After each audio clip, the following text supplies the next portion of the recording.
Let's get in our first guest on the show, RailTel. The stock in focus on the back of some order inflows. The company has got a bunch of orders over the last few trading sessions, trading weeks in fact. They're also eyeing potential revenue of 4,000 to 5,000 crore rupees in 3 years coming in from the implementation of the Kavach safety system. RailTel's Chairman and Managing Director Sanjai Kumar joins in to discuss the company's strategy going ahead. Thanks a lot, sir, for joining in. In the conference call, you had spoken about the potential of 4,000 to 5,000 crores coming in from Kavach. And yesterday we had the continued, or rather the announcement of continuation of Mr. Ashwini Vaishnav as the rail minister. With this continued policy, what is the kind of order inflow that you are targeting this year and the year after that? If you could give us a sense. So thank you very much for giving this opportunity. We are really very happy because there's a continuity with the kind of coming of our Honorable Minister is guiding us. So whatever guidance and whatever expectations we were having from Kavach and LT kind of projects, so we continue to expect the same.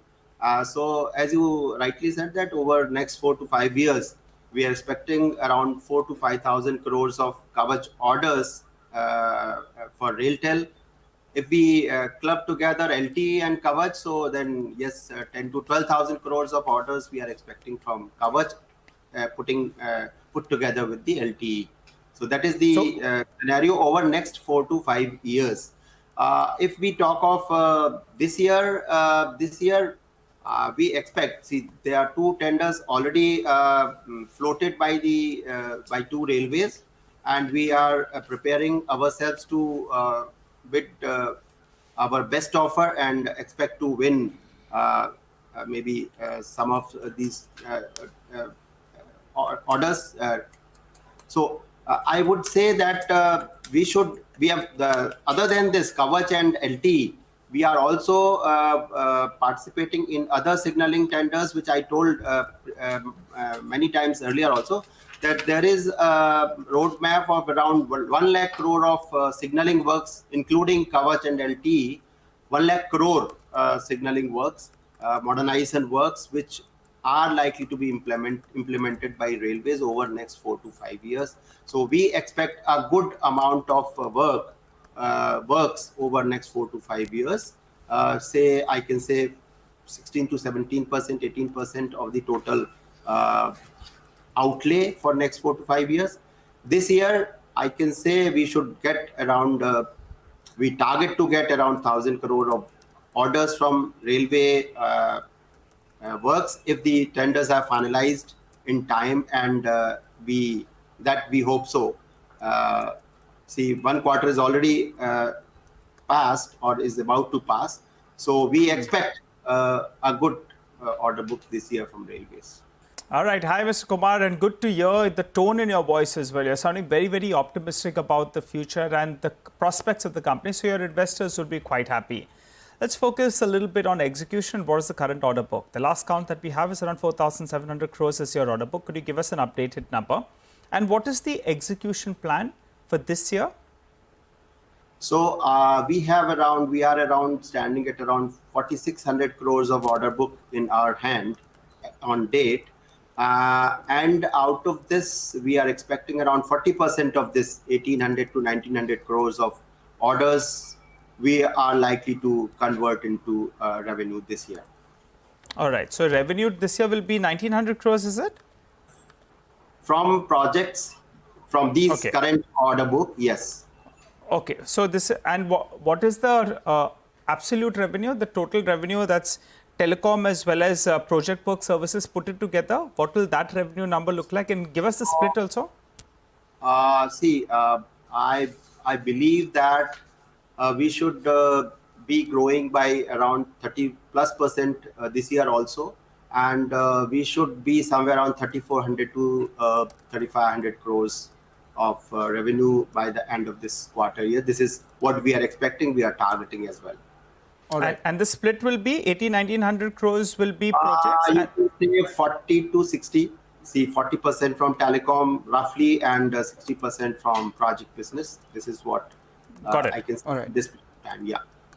the concern that the street had was the margins in the project business. In the fourth quarter were at 2.4%, but you explained that those were because of some one-off factors. So what is the kind of sustainable margins that you can look at in your projects business in this year? Is 6 to 7% likely? And overall, what are the kind of margins that you're expecting on a 3,500 crore revenue base? Yes, I think I have been telling this earlier also. See, quarter for a RailTel kind of small company, a quarter is a small period. So yes, Q4 little bit could be seen by the market as a as a poor performance. But overall, we performed very well and we were satisfied by our performance. And if we talk of this current financial year, so I can say that we will continue to maintain the 5 to 6% at least margin from project business. And overall, EBITDA margin, I expect to be in the range of 16 to 17% at least. EBIT, if we talk of, then EBIT, of course, there will be pressure on EBIT as well. So we should be around 11 to 12% of EBIT margin this year. But we are focusing on growth. We are focusing to grow even at higher rate than the current growth rate as well. So our focus is on absolute growth, not in the percentage growth alone, because our numbers are small, so that growth may not be the correct indicator in terms of percentage. Okay, the other aspect the street looks at is what is the export opportunity?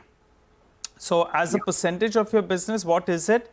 And where do you see that number headed? Mr. Kumar, as you speak to us about these numbers, growth of 30%, margins holding at around 16, 17%, order inflow of around 1,000 crores, the stock has actually moved to the high point of the day. So the railway stocks are in focus. And just to give our viewers an update as well, the stock price moves higher. Please go ahead, sir, and tell us about this export opportunity. The international market, we have started working groundwork, and it's going to take some time. But we are very much hopeful that we will certainly work in international market in future years. But I'm not very much hopeful this year. We may get few orders here or there, but I would say that that is something substantial about international market for this year. Okay. At least. For this year, but in the time to come, you must be having a projection, right? International business as a percentage of your total mix could scale to what levels? So, as I told you, we are working, we are doing our homework, and at this point of time, it will be difficult for me to bring some projections. We are working in few South African countries, East African countries as well, Southeast Asian countries also. We are also working in some Middle East, but those are even in the neighborhood of our country like Sri Lanka, Nepal, and Bhutan. But I cannot give any estimate right now. This is a new area for RailTel, so we are cautiously working in this because international market is not very, I would say, encouraging at the moment. But these developing countries, we see the opportunity, and we hope to do a good performance in future years. Yeah. Would you have a vision that, say by 2030, X amount of my revenue should come in from outside of India? Because the tripartite MOU that you've signed with Innovitel and Seco Africa Energy, that makes your first venture into Africa. And now that you're talking about Nepal, Bhutan, all of that, you're laying the groundwork. But, we're not talking about this year, next 3 years. That's uncertain. 4 years, 5 years from now, what's your vision? What proportion of your revenues should come from outside of India? I can dream of maybe 10% of our revenue coming from international market 4 to 5 years down the line. Yeah. And edge data center, how much can that be as a size of the business? Because everyone's been talking about these data centers, etc. as well. Yeah, so as data centers, we have signed agreement with our partner, and the partner is busy in preparing for the installation of these as data centers. So this year we may get some revenue, but next year certainly it should be around maybe 15 to 20 crores of business, 25, 26. This year I'm not, I will not try to give any number. All right, take that point. Thanks a lot, Mr. Sanjai Kumar, for joining in and giving us the outlook. You're sounding bullish, and the street likes that. Stock at the high point of trade, 4,000 to 5,000 crore worth orders coming in from Kavach. If you add LTE to that, that order size actually doubles over the next 4 to 5 years. But more importantly, the near term itself, expect margins of 16 to 17% with 3,500 crores on the revenue front for FY25, appreciating the continuity of Ashwini Vaishnav as the Minister of Rail. So that does well for the industry. All these stocks doing extremely well as well. Take a